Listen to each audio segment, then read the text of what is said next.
Today is a very special day. In fact, at this point, I could proudly say we have covered most of the basics, and now we're going into the more advanced topics of organic branded dropshipping. And there's no better time than now to start talking about my personal lessons of my past year worth of building my own ecom brand. So, just the past month was my 1 year anniversary of running my ecom brand, which is my first winner, by the way. And now it's been 13 months of running this brand organically. I've reached a point where I'm actually looking into scaling it with paid ads.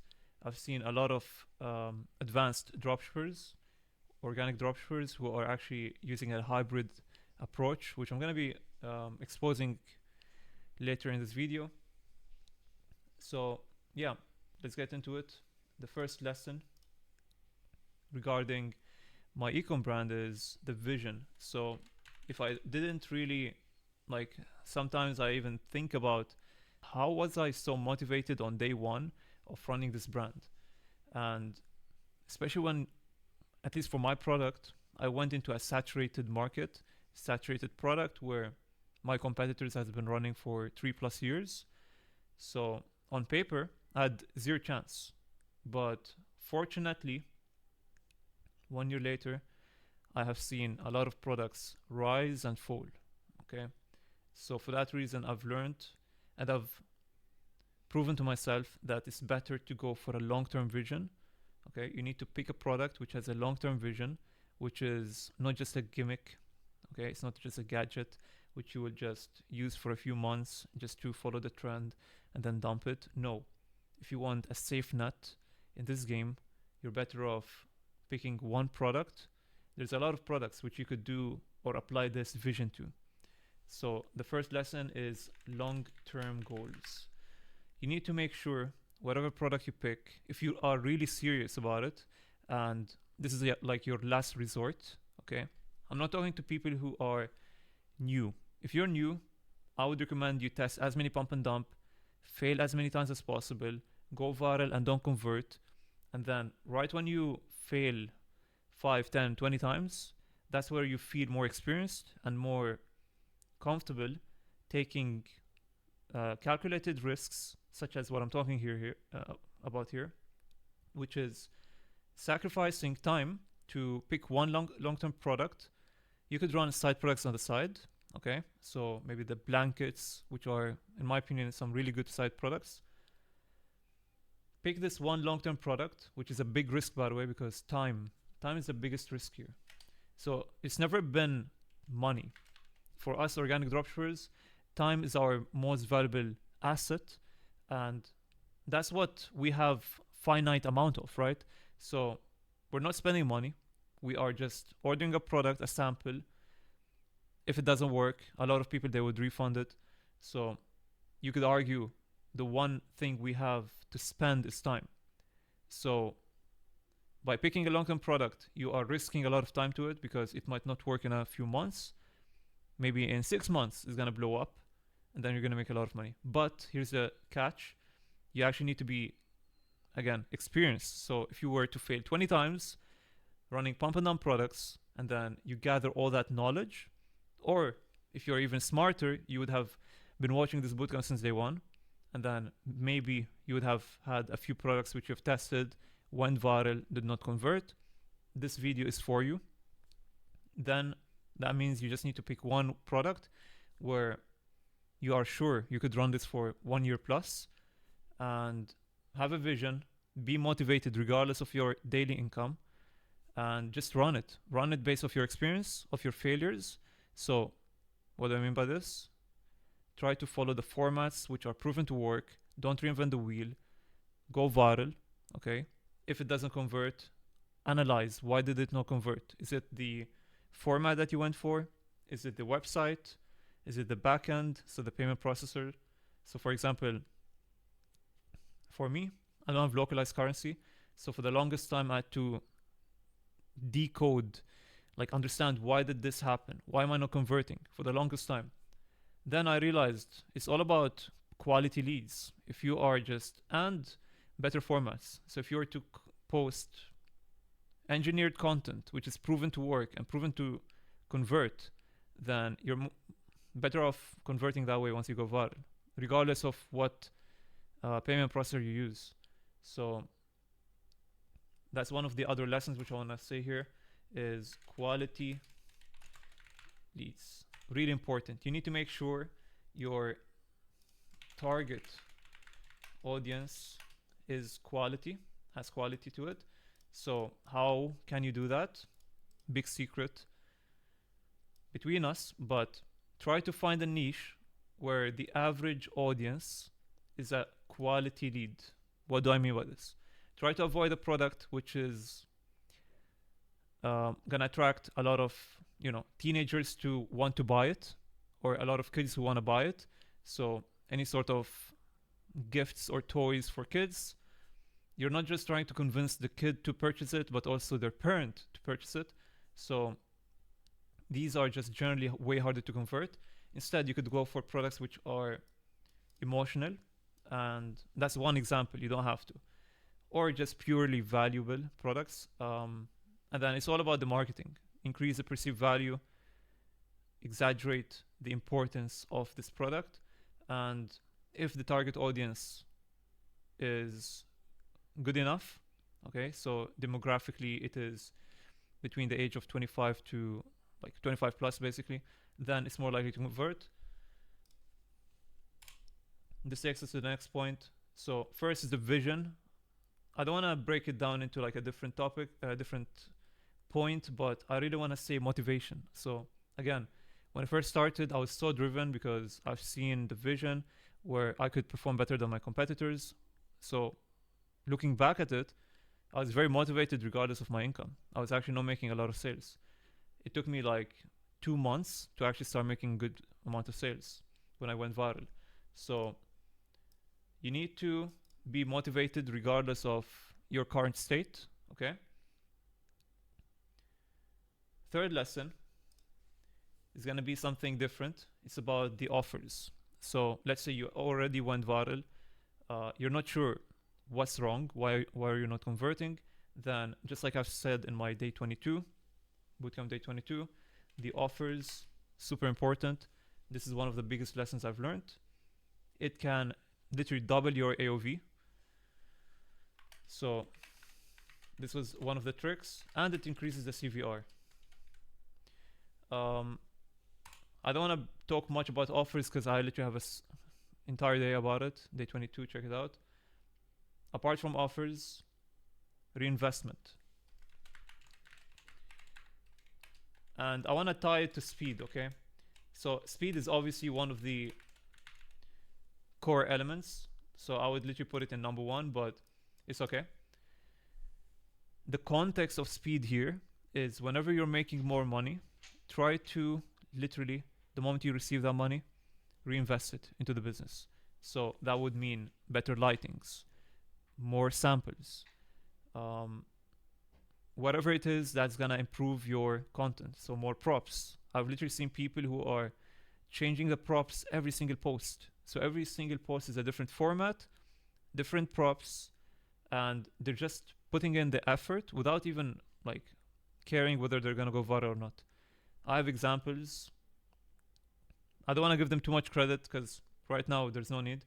But if I need to prove it, it's fine. There's a lot of good advanced dropshippers who are literally testing a new format every single video without going viral. I'm literally going more viral than them. They're one of my competitors, but in a different niche. That's why if I reveal it, then you basically know my product. But with time, I'll be breaking it down, don't worry. So invest back into the business. One trick you could do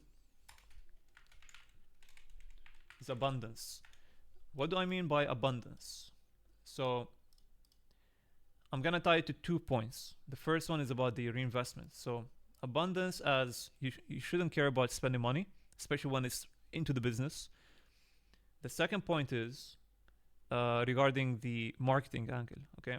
So with marketing, there's one trick which I've seen. It's like a pattern which I've seen over time. Big businesses, they often have a bunch of the product. So they would have a lot of packages. One example I could give is Fun Punch. If you know, you know. So this product, I've actually tested this product in the past. I've had this vision a long time ago where I wanted to build a brand. This was actually one of the first products which I wanted to test, and it was the hardest. Do not try this at home. This is actually one of the hardest products to run. I feel like if there is one person watching who is actually dedicated enough, they might be able to pull it off. But this is actually one of the way higher barrier entry products. And the reason I'm mentioning it is because I remember this one Christmas video they had 1 year ago or 2 years ago. They had, I mean, I could try to find it here real quick because it was really interesting and it breaks down what I mean here with abundance.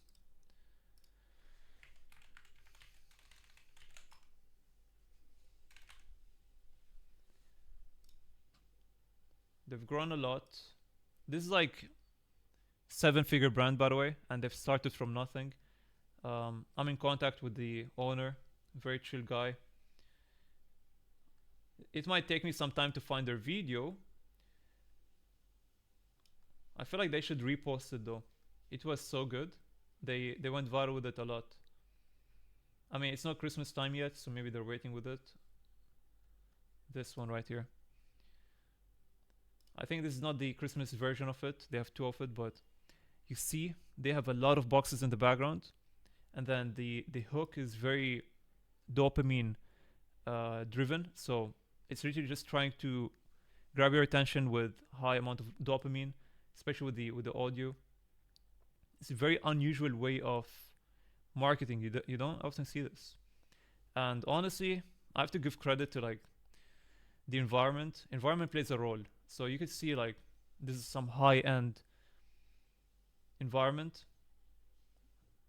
which makes it more interesting to watch. He literally sticks it to the glass. So yeah, really good product, really good marketing.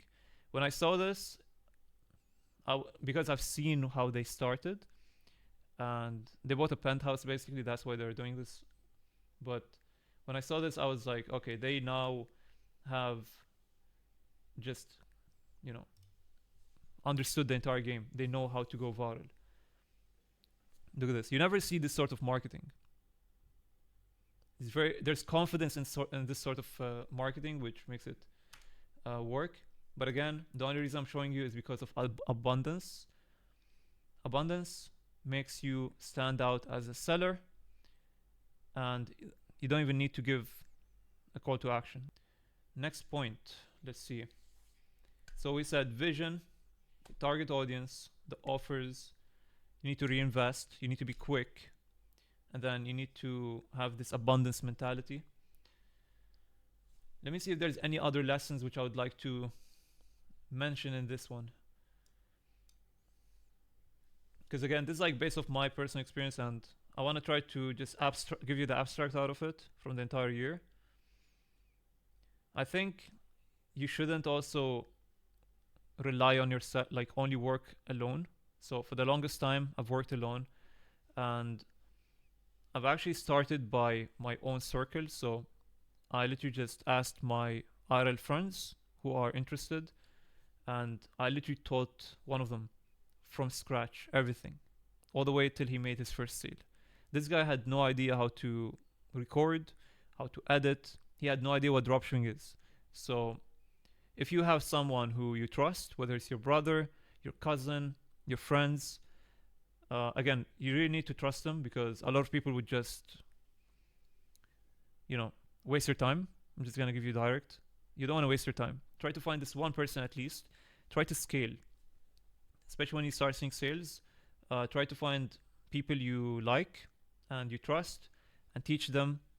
Again, it comes from abundance, so you don't want to like gatekeep. So yeah, I was very happy about it. So I taught him everything.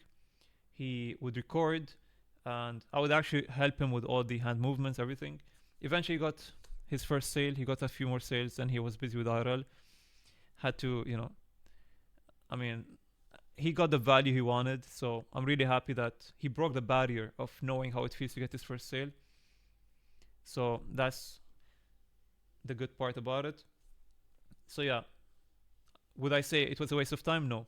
I think he actually just taught me to, you know, talk with, like, manage people basically. So I would say it was actually a win-win, although he got all the sauce.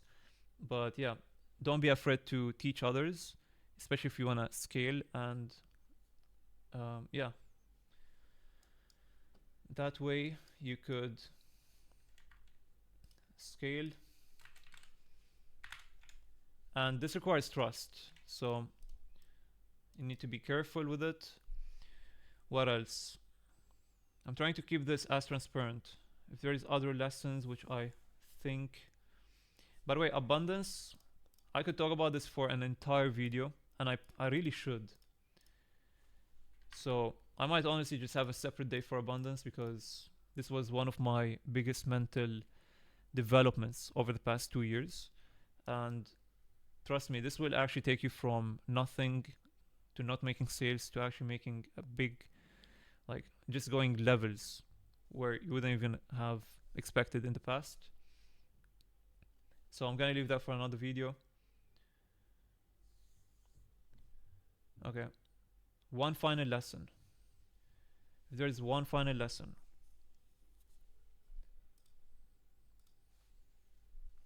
I've learned, unfortunately, that reinventing the wheel, it really plays with your ego. So if you really believe that you could perform better than your competitors by purely reinventing the wheel, then unfortunately you're going to be humbled. Let me explain. I truly thought that I could just, wipe out the competition by taking the extra mile, not recording at home, but actually going outside. And trust me, this product required me to, if I were to give a lot of information, you're gonna know 100%, but it would require me to do, like, to record outside, which is a very high barrier for 99% of dropshippers. Like, literally, everyone records at home, and I now see why. Recording at home is really important for two things. One is consistency. So, actually, I'm glad I mentioned this, because now we have 2 points. So, more sauce for you guys. So what do I mean by consistency?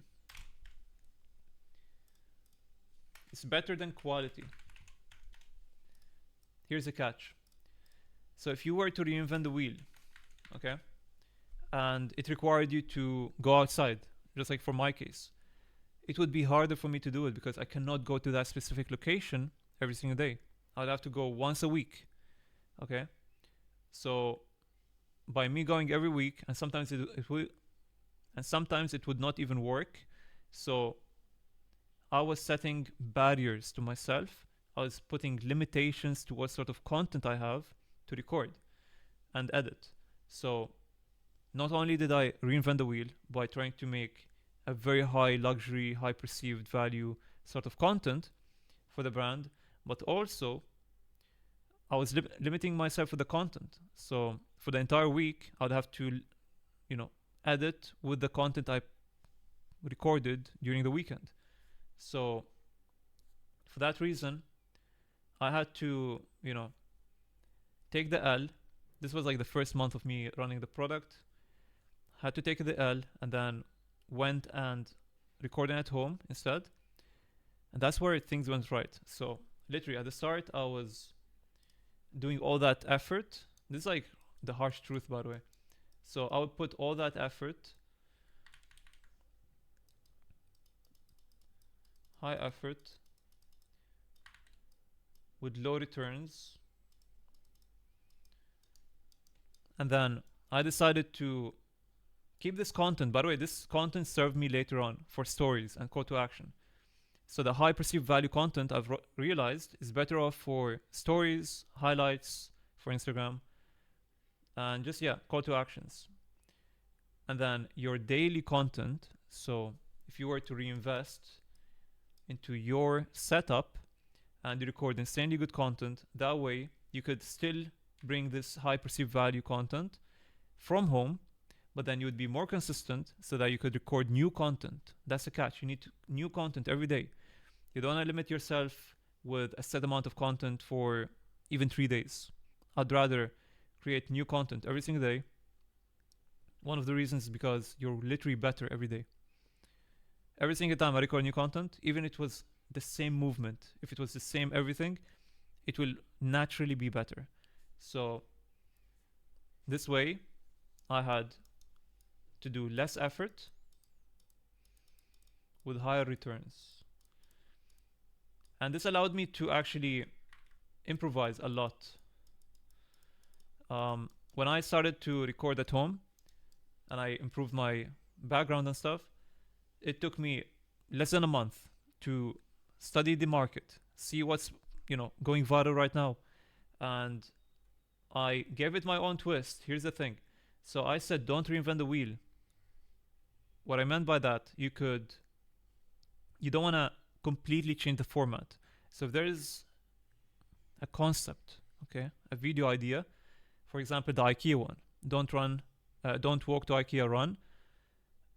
You don't want to change the entire format. Okay, you could keep the same format, but then if you want to actually reinvent something or like give it your own twist, your own persona, then instead of saying IKEA, you could say Lidl or some other supermarket or whatever. Okay, so try different ways, okay, of proven concepts. That's how you should do it. So you add to the wheel, you don't reinvent it. That's one of the biggest lessons. So that's what I did. Here, I was reinventing the wheel. It didn't work. Then I just changed a proven concept to my liking. I just added controversy actually. And that literally created a new trend. So I used an old trend, gave it my own twist. It became the new trend. People started copying me. They even started using my content to go viral. And that's how I've generated over 250 million views on IG. So this is literally the trick. I hope you're noting, you're taking notes. And yeah, consistency, again, is better than quality. So if you require, for example, if you're running the air vac, okay, that's a good example. So that backpack, if you're running that backpack and it requires you to go to the airport every day and you can, then good. But if you can't, preferably just go and record a bunch of hooks. So maybe 20 different clips of you, I don't know, just holding the bag or something at the airport. That would be for the hook. And then you could use it for your videos. That's the only way I can see where it would be worth it. But if you were to post like an A to Z video at the airport for the bag, then it's it's almost impossible. You cannot do it every day. So you're better off recording the bag at home, okay, than doing the first route. So sometimes you don't want to compromise the quality. You don't want to reduce the quality. You're just changing things to be to your advantage. So you're recording at home. You could invest in your environment. And that way you're going to keep on that quality, but you would have this consistency of recording every day. So hopefully I've given you a good example of some of the most important lessons I've had this past year. And honestly, like, these are a big chunk of why I have seen success with my winner. So hopefully you learned something from this day, and it was a very special day. So please subscribe, join the community. I have a free Discord where you could just ask literally anything. I'm online every day. I'll answer you. And if you want to be an affiliate, also let me know over there. So yeah, thanks for watching. See you on day 24. Peace out.